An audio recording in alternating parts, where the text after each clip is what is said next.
بسم الله الرحمن الرحيم. الحمد لله رب العالمين، الصلاة والسلام على سيد المرسلين. أيها الإخوة الكرام، أنا طفل صغير أحب الله وأحب الخير. اسمعوا نصيحتي البسيطة لنكون معا في طريق الجنة. قال رسول الله صلى الله عليه وسلم: من كان يؤمن بالله واليوم الآخر فليقل خيرا أو ليصمت. أيها المسلمون، إن اللسان نعمة عظيمة، وهو ترجمان القلب وسلاح ذو حدين. قال تعالى: وما يلفظ من قول إلا لديه رقيب عتيد. احفظ لسانك فلا تتكلم إلا بخير، وإلا فالصمت أسلم. ارغم ربي نقاف رحمني ربي إسان الهاجرات وكرجأن رحمني ربي إساتي ويا آخرات تأمن خير يا دبة تكي أمها تلسو.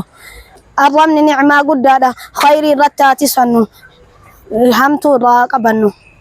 ورتو هفزي قرآن في برنوتا دار الهدى دلقان إساء قدان دلوتا تريلي غرغراتين قرآنان حديثان لغة عربي لغة انجليفا كمبيوترا اسبورتي تيكواندو أكسما أكادامي برسيسو الرتي أرغما جتولا.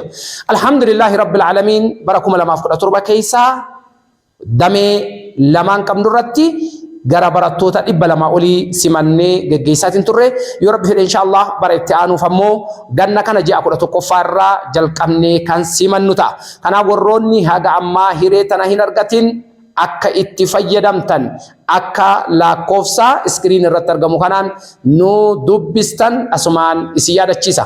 Warroonni viidiyoo kana nu hordofaa jirtan iddoo jirtan irraa ilmaan akkanaa kanaa maasha Allah jechuu hamilee isaanii jajjabeessuun dagatinaa. Barattoota keessan baratanii galuu danda'anii baratanii eegana nyaata manaa fidatanii asitti bulanii baratuu danda'anii nyaata barumsa guutuu isaa immoo asumatti tajaajila guutuu argatanii fayyadamuu danda'anii.